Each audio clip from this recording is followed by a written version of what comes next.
في قرية صغيرة بعيدة كان فيه رجل عجوز معروف عند كل الناس، بس مش عشان الحكمة ولا الطيبة، لا، كان مشهور إنه أكتر واحد تعيس على وجه الأرض. مفيش يوم بيعدي غير وهو بيتذمر، يشتكي، مكشر، وينشر طاقة سلبية حوالين أي حد يقابله. الناس بقوا يقولوا لبعض: ابعدوا عنه، التعاسة عنده زي العدوى. ولما كبر أكتر في السن، الوضع زاد سوء، وبقى مصدر إحباط لأي حد يقرب منه. لكن الغريب حصل لما الراجل وصل ل80 سنة. فجأة القرية كلها اتقلبت بخبر غريب: الراجل العجوز سعيد النهاردة، مبتسم ووشه منور وكأنه شخص جديد. الناس مش مصدقة، اتجمعوا عند بيته وسألوه: ايه اللي حصل؟ ازاي اتغيرت فجأة كده؟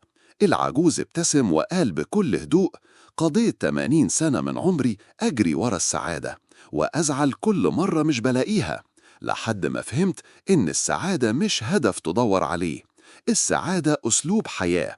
لما بطلت أجري وراها وبس قررت أعيش اللحظة، اكتشفت إني سعيد فعلا. ومن يومها الناس في القرية بقوا يحكوا القصة دي لبعض، ويفكروا نفسهم: السعادة مش في اللي ناقصك، السعادة في اللي بين إيديك.